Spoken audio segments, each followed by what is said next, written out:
We're going to be talking about this, what happens after Jesus comes back. Part C, we talked about that 5C. He comes back, touches down on the Mount of Olives. It splits in half, moves north and south, opens up a valley. That's what it said. We read that all last night. And it's probably going to open up the fountain. I just suspect the Garden of Eden fountain was right where Jerusalem is. God seems to have a special place in his heart for that spot, and so does the devil. But two things are going to be happening. At the end, there's a battle of Armageddon. We talked about that. Satan is cast into the pit, the bottomless pit. Interesting. How can you have a bottomless pit? So after the battle of Armageddon, Megiddo is this valley up here. We talked about that. This huge, huge valley, 35 miles across. Napoleon said all the armies of the world could fight in here, and they will. There's going to be an incredible battle in this Jezreel Valley, or the Valley of Megiddo, because there's the city of Megiddo right there. Battle of Armageddon. Now Jesus was raised in Nazareth, wasn't he? As a boy. Every day he got to look out over that. Of course, knowing everything, he would know this is where it's going to be. Father, you're in charge. I know. Someplace around here, I forget, I should have looked that up. He went home to, I think it was Nazareth, where they got angry at him and they drove him out to the edge of a hill and were going to throw him off, and he just walked right through the crowd. I just wonder if it was right there looking over the, I don't know.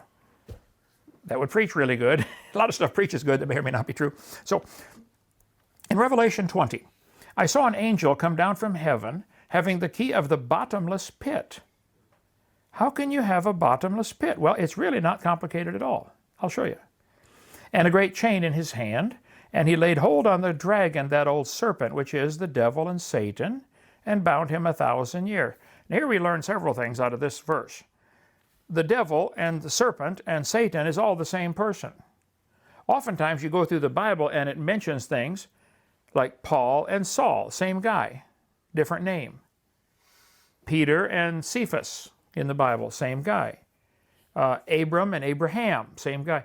Well, the devil, Satan, Lucifer, you can put two and two together and realize this is all talking about the same guy. Lucifer, Satan, the dragon, the devil, okay?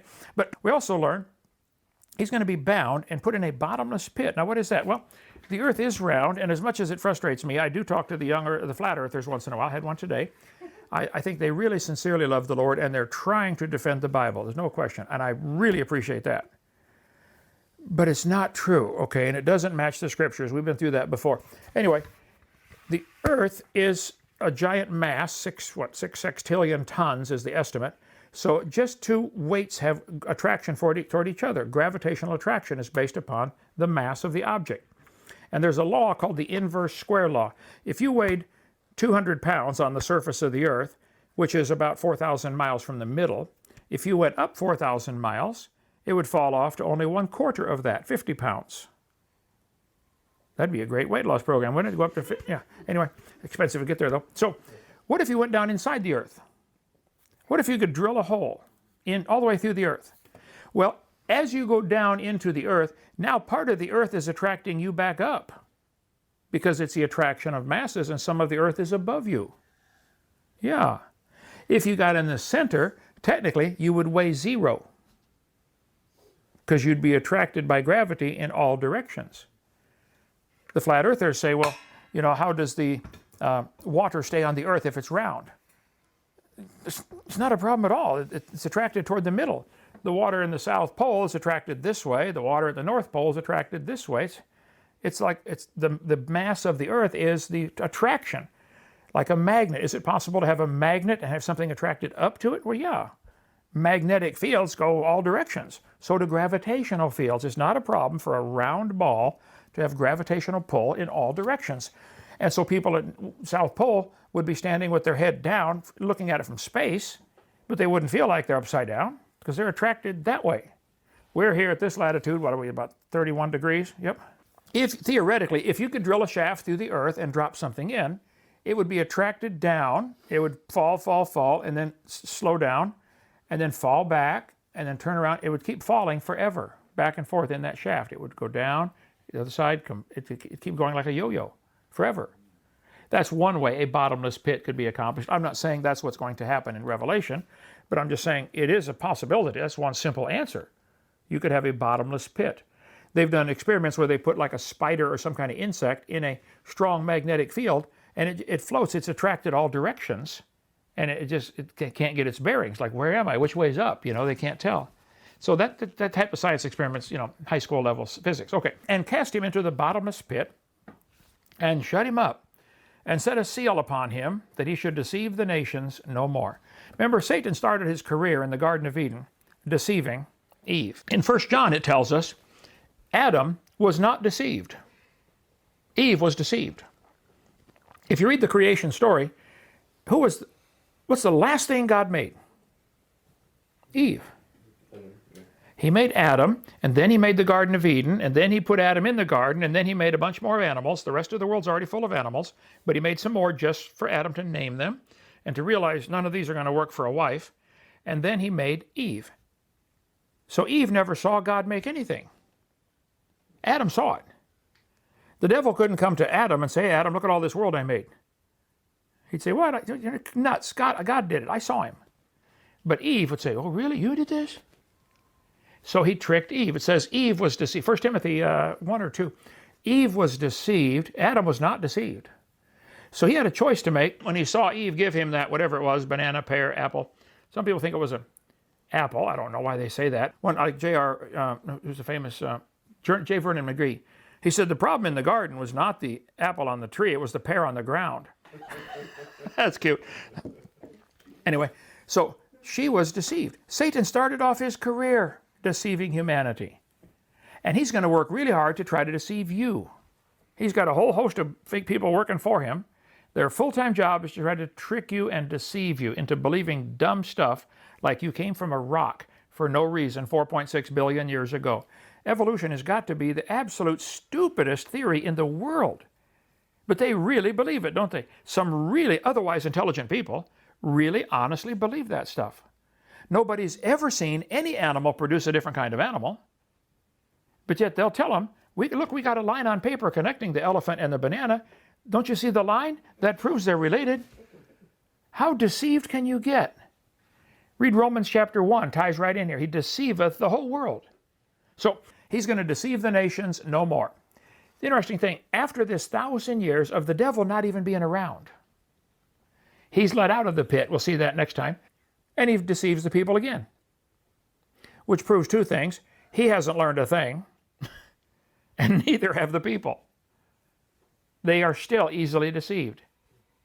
We have to be constantly on guard that we don't get deceived believing something that's just simply not true.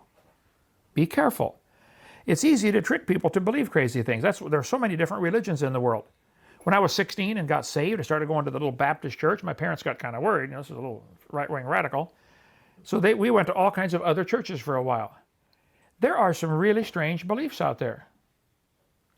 I had a guy come to the house. I don't know if you remember the guy in Pensacola. He came, he had a beard but no mustache. And he was almost crying. Remember that guy? He was so worried. Oh, Brother Hovind, is it okay to grow a mustache? My church says mustaches are bad, but beards are fine. I wanted to say, what is wrong with you? Who's going to care? Wow. People go nuts over that. Like, you got to be kidding. That's their doctrine. Or like the Mormons that they're holy underwear. They can't ever take all their underwear off at once. I mean, they take a shower, they'll leave it on one leg and go in and shower half their body, step out, put it on the other leg, shower. I'm serious. The holy underwear. I met them one time. There's come to my door all the time in California. I happened to be out knocking on doors one Saturday soul winning, and there's 5 or 6 of these guys shared a house, these Mormon missionaries that are going to try to save the world, you know. And I knocked on the door about 10 o'clock in the morning, and they came to the door with their holy underwear on. They got a Masonic Lodge symbol over each nipple and one on the thigh. I got to see it. I said, guys, would you like to get dressed so we can talk? Anyway, I mean, that protects them from the devil. Joseph Smith, their moron founder, made up that idea. The Lord told him, if you wear this holy underwear, you'll be protected from the devil. And now there's 18 million Mormons out there doing that. Talk about deceived. But we've got to be careful that we don't get deceived. The devil is a master at it. But even when he's gone for 1,000 years, you watch, when he's released, the people follow him again. They fall for it. He should deceive the nations no more until the 1,000 years should be fulfilled. And after that, he must be loosed a little season. He is able, after that 1,000 years of being in the pit. Now, the beast and the false prophet, there's an unholy trinity. You got the Satan and the beast and the false prophet. Just like we have Father, Son, Holy Spirit, the Trinity. He's going to mimic God with an unholy trinity. The beast and the false prophet are cast into hell. He's cast into the pit. He's let out after the 1,000 years and deceives the people again. Leads another battle. But this time, God just wipes them out with the word of his mouth. Done. We'll see that next time. Okay, verse 4. And I saw thrones, and they sat upon them, and judgment was given unto them, and I saw the souls of them that were beheaded for the witness of Jesus, and for the word of God, and which had not worshipped the beast, neither his image, neither had received his mark upon their foreheads or in their hands, and they lived and reigned with Christ 1,000 years. Who gets to live during that 1,000 years? The martyrs. Certainly those who get beheaded, and they are beheading them by the hundreds every year, maybe even by the thousands. It's happening today. It's coming to America. Mark my words. But the rest of the dead lived not again until the 1,000 years were finished. You talk about a controversial subject. Not everybody gets to rule and reign with Christ that 1,000 years. The martyrs do, for sure. If you read Fox's Book of Martyrs, the people who were killing the Christians were stunned, like, these guys are excited about dying for the Lord. What is wrong with you? And they would say, you should read the Bible. We get the bonus prize. We get to rule and reign with Jesus. How would you like to be Jesus Christ vice president for 1,000 years? That's the prize if you're willing to give up your life. They love not their lives unto the death. Now, so in my book, I cover several different theories. What happens to those who aren't faithful? And on page 205, we cover a very controversial topic. I'll let you get the book and see for yourself about that one. This will make people mad when they realize, what? I don't know for sure, but what about those who don't get, what about the Christians who do take the mark? What if there is some? What if there are some? Are, am, is, was, are. What if they do? Okay. Anyway, this is the first resurrection. Several resurrections talked about in the Bible. Blessed and holy is he that hath part in the first resurrection. On such the second death hath no power. But they shall be priests of God and of Christ, and shall reign with him 1,000 years. So the 1,000-year kingdom is the bonus prize that you get if you're martyred. A Christian has three things. They have their physical life, 70, 80, 90 years, whatever. My grandpa made it to 86. I'm going to beat that or die trying. Then there's the bonus prize of 1,000-year kingdom. Not everybody gets that. Then there's eternity in heaven. If you're saved, you cannot possibly lose that. Now, you could lose entrance into that kingdom. You could not be faithful and say, God says, well, I was going to let you be my vice president, but sorry, you're out. Like Trump would say, you're fired, okay? So they then, in Luke chapter 20, talks about this. Then came to him certain of the Sadducees, which deny there is any resurrection. They think you just live and die and that's it. That's why they're sad, you see. Never mind, okay. And they asked him, saying, Master, Moses wrote unto us, if any man's brother die having a wife, and he die without children, that his brother should take his wife and raise up seed unto his brother. There were therefore 7 brethren, and the first took a wife and died without children, and the second took her to wife, and he died childless, and the third took her in like manner the 7. And they left no children and died. Last of all, the woman died also. Therefore, in the resurrection, which of course they don't believe in the resurrection, they're trying to trap him. In this, I can add their words, in this supposedly phony resurrection you believe in, whose wife of them is she? For 7 had her to wife. And Jesus answering said unto them, the children of this world marry and are given in marriage, but they which shall be accounted worthy to obtain that world You see that right there? Not everybody gets to go in that first resurrection. They neither marry nor are given in marriage, neither can they die anymore, for they are equal unto the angels. See, if you get killed for the Lord and you enter this 1,000-year kingdom as one of his vice presidents or something, whatever, governor of Alabama, whatever he wants you to be, mayor of Lenox, that's what I want to be. Maybe the dog catcher. They're equal unto the angels. That's an interesting thought. And you cannot die. So during that 1,000-year period, there's actually two types of people on the planet. There's the immortals and the mortals who've lived through that tribulation, through that time of wrath. Let's say the world has 7.5 billion people today. By the end of all that's coming, we have 500 million left. Okay, after all the plagues and everything happens. Well, those 500 million are normal humans, and they're going to have children and grandchildren and great-grandchildren. So there's actually two types of people on the earth during this 1,000 years, the mortals and the immortals. How many movies have been made along that theme, you think? Many. Stop and think about what Hollywood's doing. They know. There is an immortal class coming up. Yeah. They are children of God, being children of the resurrection. Now that the dead are raised, even Moses showed at the bush. Now Jesus talking to these Sadducees, when he called the Lord the God of Abraham and the God of Isaac and the God of Jacob. Of course, Abraham, Isaac, Jacob is father, son, grandson. So Abraham is dead when Jacob is getting married. So why would he call him the God of all three? Jesus said, he is not God of the dead, but of the living, for all live unto him. In God's eyes, he sees everybody that's ever lived at the same time. That thought boggles my mind. From Isaiah chapter 2, verse 12, all the way through chapter 4, Isaiah describes this day of the Lord, this 1,000-year period. He starts off describing it as wrath and judgment. Then in chapter 4, verse 2, it just switches over and describes a time of great blessing. I'll show you. For the day of the Lord of hosts shall be upon everyone that is proud and lofty, and upon everyone that is lifted up, and he shall be brought low. And upon all the cedars of Lebanon that are high and lifted up, and upon all the oaks of Bashan, and upon all the high mountains, and upon the hills that are lifted up, upon every high tower, upon every fenced wall, and upon all the ships of Tarshish, and upon all pleasant places, and the loftiness of man shall be bowed down. The proud folks are going to get humbled during this first part of the day of the Lord. And the haughtiness of men shall be made low, and the Lord alone shall be exalted in that day. And the idols he shall utterly abolish. And they shall go into the holes of the rocks and into the caves of the earth for fear of the Lord, and for the glory of his majesty, when he ariseth to shake terribly the earth. This is going to be the time of God's wrath during the day of the Lord.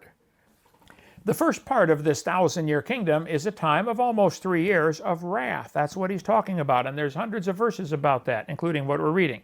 The last part is a time of blessing. He's going to shake terribly the earth. There's an earthquake where 7,000 people are killed just in one city. You read about it. Okay. In that day a man shall cast his idols of silver and his idols of gold, which they made each one for himself to worship. Can you imagine making your own God to worship? Talk about deceived. They will sit and carve a statue, spend weeks and weeks carving the statue, gold plate it, set it up on a shelf, and then bow down and worship it. You idiot, you just made it out of a tree. You got to have help to be that stupid. To the moles, they're going to cast their idols to the moles and to the bats, and go into the clefts of the rocks and into the tops of the ragged rocks, for fear of the Lord, and for the glory of his majesty, when he ariseth to shake terribly the earth. Then in chapter 4, it switches over. You can read all of chapter 2 and 3. You'll see this day of the Lord is talked about hundreds of times in the Bible. This is a long passage about it. In that day shall the branch of the Lord be beautiful and glorious, and the fruit of the earth shall be excellent and comely for them that are escaped of Israel. After this battle of Armageddon, when Israel almost gets conquered, many of them do get captured and taken off to slavery. Then the Lord comes back in the middle of that, and it's the battle of Armageddon, and he wins. Okay. And it shall come to pass that he that is left in Zion, and he that remaineth in Jerusalem, shall be called holy. The survivors are going to look on him whom they pierced and get converted. And he's going to rescue them. Everyone, even everyone that is written among the living in Jerusalem, when the Lord shall have washed away the filth of the daughters of Zion, and shall have purged the blood of Jerusalem from the midst thereof by the spirit of judgment and by the spirit of burning. God's going to let their neighbors nearly clobber them, because Most of the Jews to this day are extremely secular. They are not a godly people at all. They need the Lord. And the Lord will create upon every dwelling place of Mount Zion and upon her assemblies a cloud of smoke by day and a shining of flaming fire by night. When did he do that before? In the Exodus with Moses. For upon all their glory shall be a defense, and there shall be a tabernacle for a shadow in the daytime from the heat, and for a place of refuge, and for a covert from storm and from rain. There's just a few of the scores of verses that deal with the blessed time of the day of the Lord. Remember, this last part of this 1,000-year kingdom is a wonderful blessed time. Part 5D in my book. Satan's in the pit. He's out of the picture. And Jesus is ruling the world from Jerusalem. And he's going to have his people who've been martyred, who've died for him over the centuries. He's going to divide the world up and say, okay, Cliff, I want you to take care of Georgia. I want you to take care of Alabama. I want you to run California. I want you to, you're the governor. You're appointed. And they're going to probably meet several times a year in Jerusalem. Everybody fly over there and have a picnic or party or something. I don't know. Have a governor's meeting. And Jesus is going to say, this is how I want it done. Okay, Lady Di, I want you to do this in your country that you're running, or your city, or whatever. He's going to rule with a rod of iron from Jerusalem. Here's a few of the verses, and then we'll quit. Isaiah chapter 10, verse 20. And it shall come to pass in that day that the remnant of Israel, and such as are escaped of the house of Jacob, shall no more again stay upon him that smote them, but shall stay upon the Lord, and the Holy One of Israel in truth. The remnant shall return, even the remnant of Jacob, unto the mighty God. Those that are left turn to the Lord. Isaiah 26. In that day shall this song be sung in the land of Judah. We have a strong city. Salvation will God appoint for walls and bulwarks. Open ye the gates, that the righteous nation, which keepeth the truth, may enter in. Thou wilt keep him in perfect peace, whose mind is stayed on thee, because he trusteth in thee. By the way, if you would like to have perfect peace in your life, some people really struggle with anxiety. You get your mind stayed on him. The more you think about the Lord and think about his word, the more it'll just calm you down. If you have trouble with anxiety or nervousness, read your Bible more. Memorize passages. It's magic. It works. Isaiah 27. It shall come to pass in that day, which is the day of the Lord, that the great trumpet shall be blown, and they shall come which were ready to perish in the land of Assyria, and the outcasts of the land of Egypt, and shall worship the Lord in the holy mount at Jerusalem. All through the Bible, when God's people were wicked, he allowed them to be taken off into captivity. They went to Babylon, they went to Assyria, they went to Egypt. They were always taken, and they would finally humble themselves and learn, and God would bring them back. That's going to happen to them again. Just before the Battle of Armageddon, they're going to be losing the war because all their neighbors are going to attack them. They're outnumbered at least 10-1 by the Muslim neighbors around them. And they're going to lose and be taken captive, many of them. And they're finally going to be brought back. They're going to have learned their lesson. In that day shall the Lord of hosts be for a crown of glory and a diadem of beauty unto the residue of his people, those that are left behind. And in that day shall the deaf hear the words of the book, and the eyes of the blind shall see out of obscurity and out of darkness. The meek also shall increase their joy in the Lord, and the poor among men shall rejoice in the Holy One of Israel. Isaiah chapter 30. Then shall he give the rain of thy seed, that thou shalt sow the ground withal, and bread of the increase of the earth. And it shall be fat and plenteous. In that day shall thy cattle feed in large pastures. Ezekiel 39. So the house of Israel shall know that I am the Lord their God from that day and forward. And the heathen shall know that the house of Israel went into captivity for their iniquity. God's not going to let them go into captivity. He's going to make it clear that it's because of their iniquity. They're his people, but he will spank his people with this rod of the neighbors. Because they trespass against me, therefore hid I my face from them, and gave them into the hand of their enemies, so fell they all by the sword. Ezekiel 48. It was round about 18,000 measures, and the name of the city from that day shall be, the Lord is there. It's going to be great. Therefore, Hosea chapter 2. Therefore, behold, I will allure her and bring her unto the wilderness and speak comfortably unto her. And I will give her her vineyards from thence, and the valley of Achor for a door of hope. And she shall sing there, as in the days of her youth, as in the day when she came up out of the land of Egypt. And it shall be at that day, saith the Lord, that thou shalt call me Ishi, and shalt no more call me Bali. For I will take away the names of Balaam out of her mouth, and they shall no more be remembered by their name. And in that day will I make a covenant for them with the beasts of the earth, and with the fowls of heaven, and with the creeping things of the ground. God's going to make a deal between the Jews and the animals. And I will break the bow and the sword and the battle out of the earth. No more fighting. Can you imagine 1,000 years of no fighting on earth? How many wars have we had in the last 100 years? And we'll make them to lie down safely. Everybody can just lay down in peace. And I will betroth thee unto me forever. Yea, I will betroth thee unto me in righteousness and in judgment and in loving kindness and in mercies. I will even betroth thee unto me in faithfulness, and thou shalt know the Lord. And shall come to pass in that day, I will hear, saith the Lord, I will hear the heavens, and they shall hear the earth, and the earth shall hear the corn and the wine and the oil, and they shall hear Jezreel. And I will sow her unto me in the earth, and I will have mercy upon her that have not obtained mercy, and I will say unto them which were not my people, thou art my people, and they shall say, thou art my God. Now, you atheists and folks who believe in evolution have an option. You can choose to humble yourself now before God. There is coming a time when every knee shall bow, and every tongue shall confess that Jesus Christ is Lord, to the glory of God the Father, coming soon to a city near you. I chose to do that now. And because of that, He made me His child. He forgave all my sins. He promised me a home in heaven. And I want to press toward the mark. I get the bonus prize, if I'm faithful unto death for the Lord, of that extra 1,000 years. Do the rest of them just live in the spirit world? What happens to them? The ones that aren't faithful? Very controversial subject. To get my book for that. Call 855-BIG-DINO. If you want to know more about that, get the book, What on Earth is About to Happen, for heaven's sake.